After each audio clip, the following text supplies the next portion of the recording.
Сегодня будем вязать невероятно классный воздушный джемпер-паутинку крючком, уже известным нам крючком для нукинга. Мы уже с вами вязали им вот этот молочный кардиган с полосками. Все достаточно просто. У меня это крючок номер 6.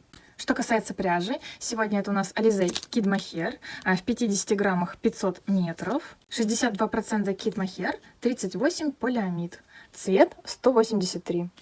Сразу хочу сказать, чтобы вы не боялись новых техник вязания. Кто всегда вязал только крючком и не знает, что такое то низкое вязание, нукинг и так далее. Я здесь вам, как вы уже заметили, показываю максимально простое решение того, как связать тот или иной узор, тот или иной кардиган, свитер. Поэтому сначала посмотрите, как я сейчас это буду вязать, и потом уже поймете, что никакого труда это не составит, и, возможно, вы сами захотите повторить этот способ.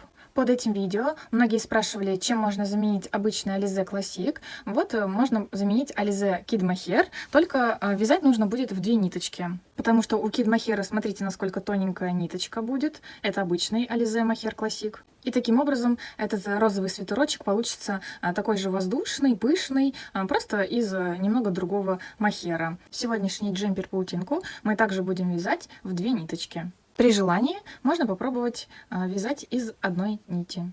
Уже очень много лет мне нравятся свитерочки-паутинки, но, как правило, они связаны спицами. Обычным крючком добиться такого узора невозможно. И я вспомнила, что рисунок, который мы вязали вот этим крючком, вот этот наш молочный кардиган, идентичен паутинкам, которые связаны спицами. Просто кардиган мы вязали чуть более плотными петельками, поменьше, а здесь мы будем вязать абсолютно все идентично, только чуть более вытянутыми петельками. Поэтому принцип вязания абсолютно идентичен. Кто уже смотрел этот мастер-класс, можете приступать к работе, а кто хочет смотреть, оставайтесь, сейчас буду все показывать. Вяжем 2 прямоугольника перед и спинку, а рукава вяжем по кругу.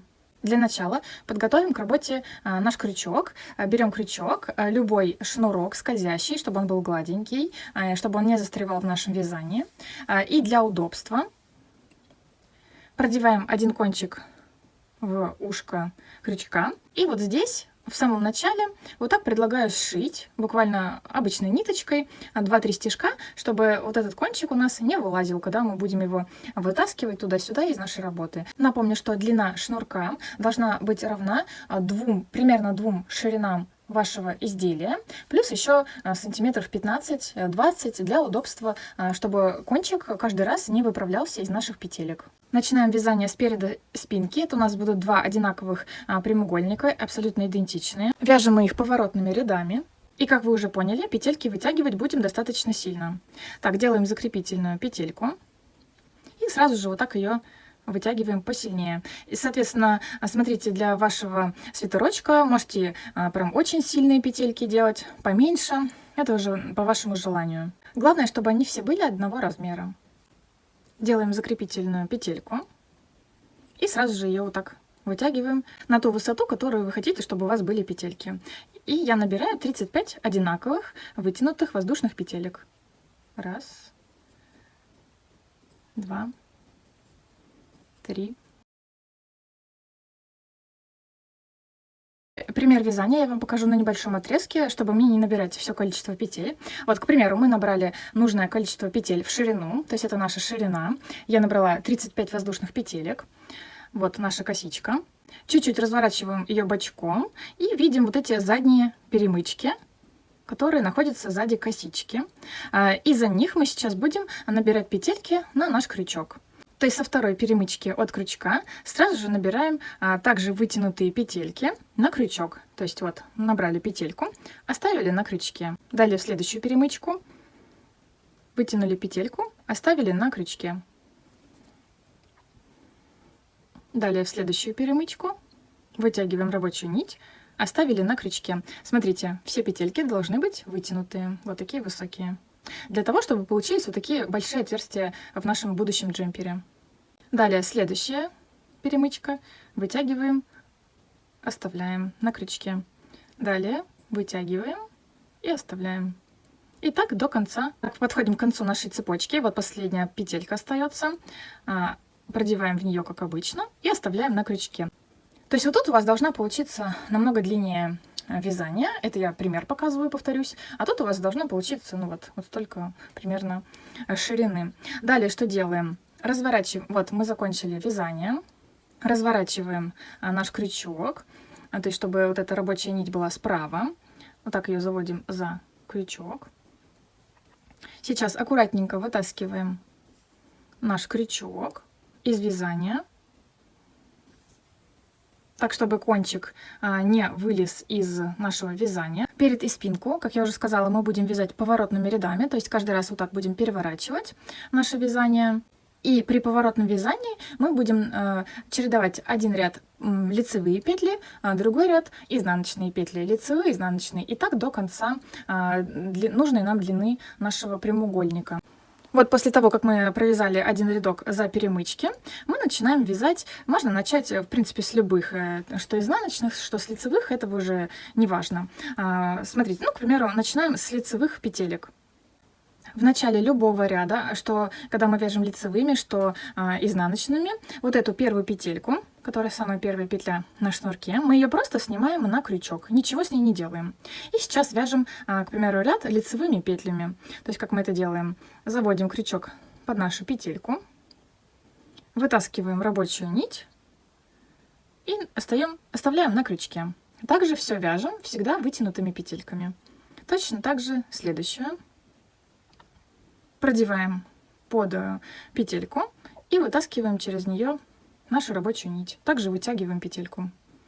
Далее следующая петелька. Вытаскиваем и вытягиваем. Все оставляем всегда на крючке. И так вяжем до конца. Это лицевые петли.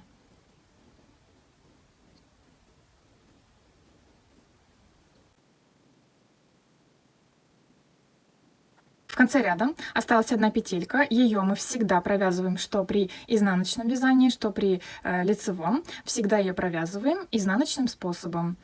Таким образом у нас будет формироваться красивый край по бокам.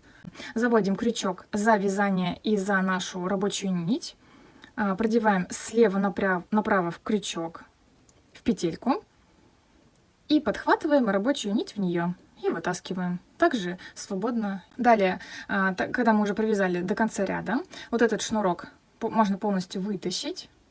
У нас все вязание держится на крючке, и вот тут у вас также будет до сюда примерно ваше вязание. Все хорошо держится. Также переворачиваем вязание. Рабочая ниточка всегда сзади крючка. Все. Так, стягиваем наше вязание на шнурок. И этот ряд мы вяжем изнаночными петлями. Всегда помним, что первую петельку всегда просто снимаем на крючок, а далее вяжем изнаночные петли, то есть так же, как мы вязали последнюю петельку. Заводим крючок за рабочую нить, слева направо вводим крючок в петельку и продеваем через нее рабочую нить. И вытаскиваем, как можно длиннее делаем петельку. Далее также продеваем в петельку и рабочую нить под петельку. Так, захватываем рабочую нить и вытаскиваем. И вытягиваем петельки. И так до конца ряда.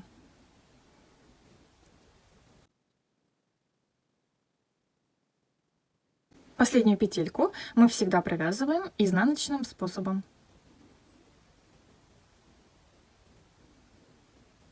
Так, вытягиваем петельку, далее вытаскиваем шнурок, разворачиваем вязание. Вот какие у нас воздушные петельки уже получаются. То есть вы как хотите делаете. Вы можете сделать их еще более большими петельки, можете поменьше сделать, это уже как вы сами захотите. Стягиваем вязание на шнурок. И этот ряд будем вязать лицевыми, то есть чередуем лицевые, изнаночные. Первую петельку всегда снимаем на крючок и вяжем лицевые, то есть просто заводим крючок за петельку и вытаскиваем через нее рабочую нить. То есть чтобы не скользила пряжа по крючку и чтобы не уменьшались петельки, можно вот так ее придерживать слегка. Когда вот вы следующую петельку делаете, продеваете крючок, то есть продеваем, вытягиваем. И можно так следующую так придерживать, чтобы петельки оставались всегда такими же вытянутыми. Так, далее вытягиваем петельку. И так до конца ряда.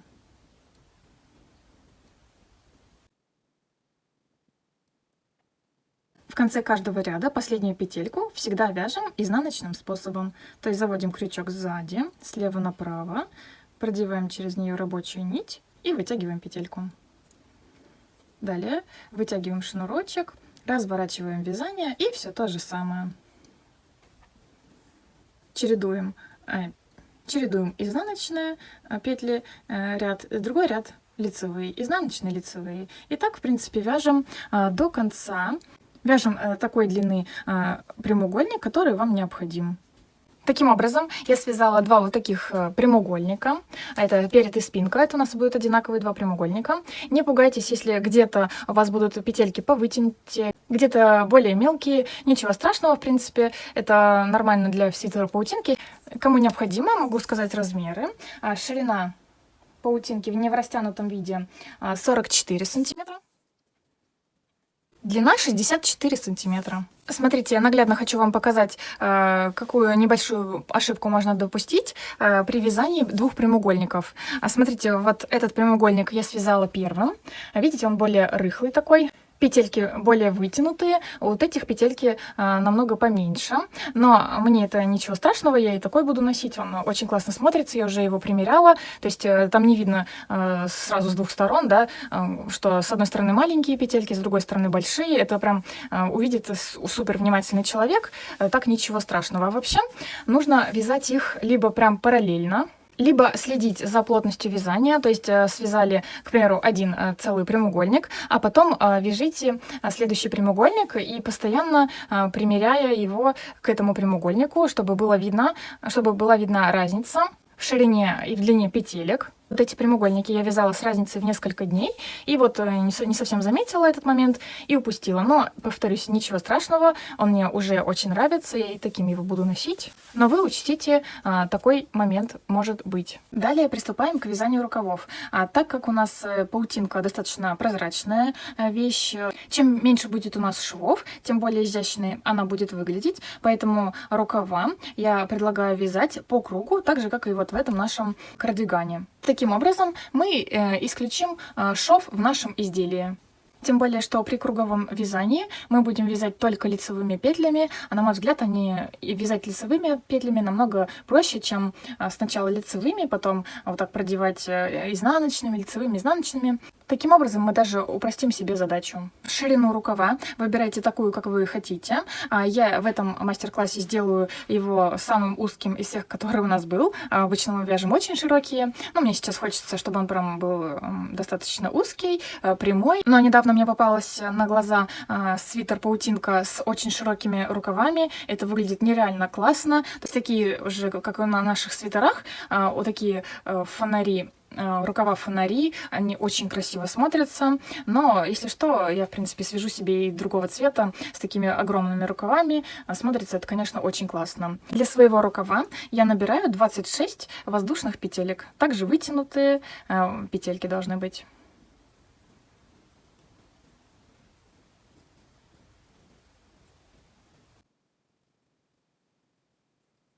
Как вязать рукав я тоже вам покажу на уменьшенном примере, чтобы мне не набирать всю длину. Так, смотрите, набрала я, к примеру, 26 воздушных петелек. Это ширина моего рукава. Так, смотрите, вот наша косичка. Чтобы она не развернулась, следите. Вот лицевая сторона нашей косички. И вот так ее нужно замкнуть в круг. Продеваем крючок в самую первую петельку. И соединительным столбиком продеваем в нашу последнюю петельку на крючке. Также все вытянутыми петлями делаем. Все, рукав замкнули в круг. Далее все очень просто. Весь наш рукав мы вяжем просто лицевыми петлями, только по кругу, без всяких столбиков подъема и так далее. То есть просто по кругу. Смотрите, чтобы отсчитывать количество петель, вот это вот пока можно не прятать, хвостик нашей пряжи, и он будет как бы означать начало ряда. То есть вы сейчас провяжете раз первый ряд, раз второй ряд и так далее. И таким образом можно будет легко по нему ориентироваться. И продолжаем вязание. Вяжем за перемычку. То есть первый ряд можно провязать за перемычки. Задний, как мы обычно вяжем, продеваем крючок через перемычку и вытаскиваем петельку. Не забывайте, чтобы петельки были вытянутые. Следующая перемычка. Продеваем крючок и вытаскиваем рабочую нить. Следующая. И на крючок. Все оставляем на крючке. И так до конца ряда.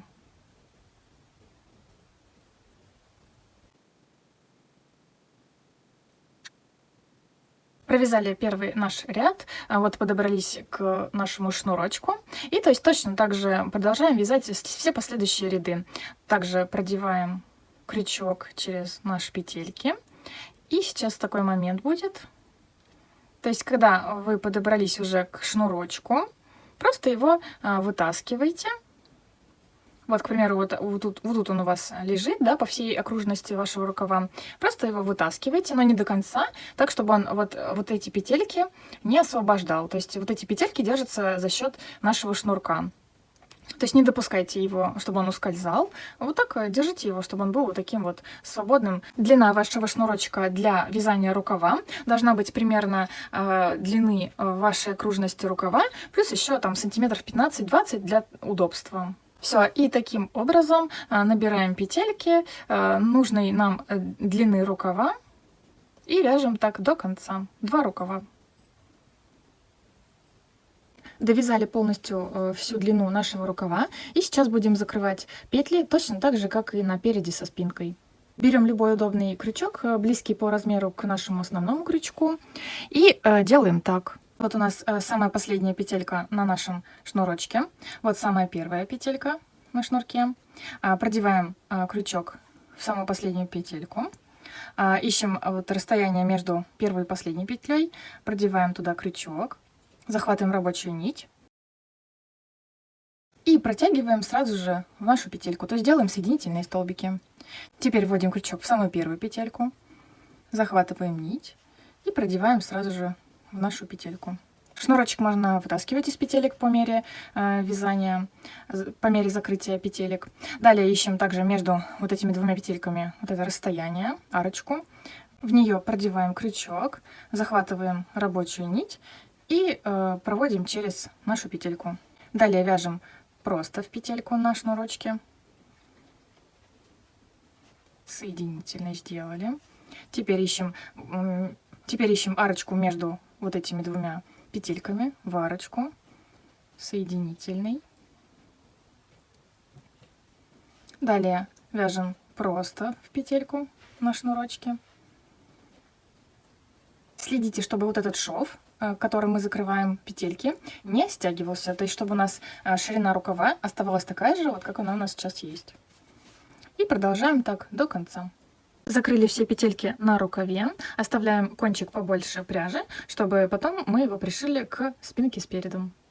Вот такие рукава у меня получились. Они получились абсолютно идентичные, в отличие от переда со спинкой. То есть я связала сначала один рукав, а потом, когда начала второй рукав вязать, там каждые несколько рядов примеряла к первому, то есть сравнивала по ширине, чтобы он был точно такой же, чтобы он не отличался, потому что если будут разные рукава, это будет, в принципе, видно. Длина рукава у меня получилась 63 сантиметра, в ширину 16 сантиметров. У нас готовы все детали, то есть 2 одинаковых прямоугольника перед и спинка и 2 трубы, 2 рукава. Сейчас все будем сшивать.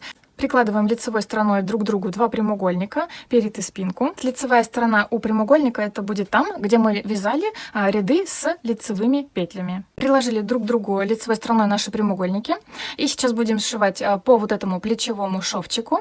То есть оставляйте вот это расстояние так, чтобы у вас свободно пролезала голова. Я его сделаю еще побольше, то есть чтобы был разрез такой по типу лодочки. То есть сшивать я здесь буду совсем немного. Вы делаете так, как вам нравится. Сшивать можно любым удобным для вас способом. Можно сшивать крючком, либо иголкой с широким ушком. То есть продеваете пряжу и вот так сшиваете. Я буду сшивать крючком. Возьмите любой удобный для вас крючок. Складываем краями друг к другу наши изделия и продеваем вот таким образом. Первую петельку можно сделать столбик без накида, а все последующие просто будем вязать соединительными столбиками. Тоже их не затягивайте, чтобы изделие у нас на плечах вот так вот не стягивалось.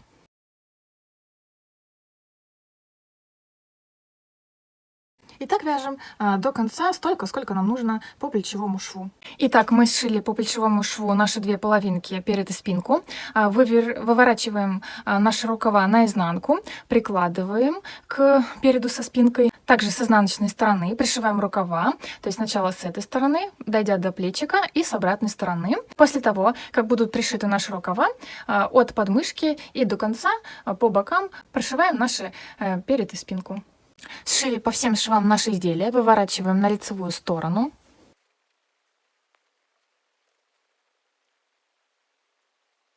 Смотрите, что касается низа изделия, по краю я предлагаю вообще ничего не делать, чтобы не утяжелять плотностью край нашего свитерочка, потому что изначально, когда мы набирали цепочку из воздушных петель, в принципе, она и заменит нам как окантовка.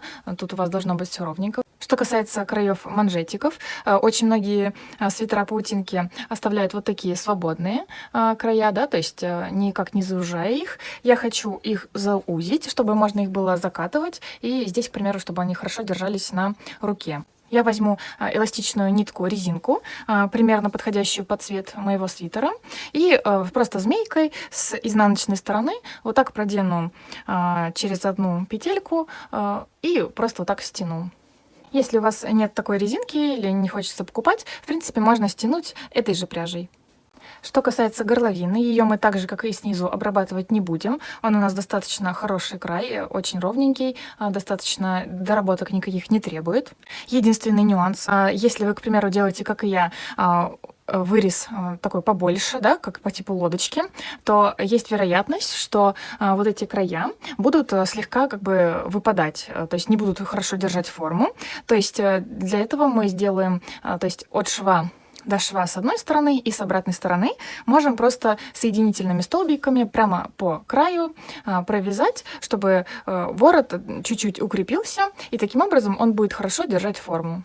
Еще как вариант могу вам посоветовать прикрепить к краю нашего манжета страусиные перья на ленте, то есть они продаются уже на ленте. Выглядеть это будет нереально классно, очень женственно, но в таком случае мы не заужаем наш рукав, а оставляем его вот таким, какой он есть. И с обратной стороны просто пришиваем страусиные перья на ленточке, просто обычными стежками к нашей пряже. Наш свитер-паутинка полностью готов. Всем спасибо за просмотр. Всем пока!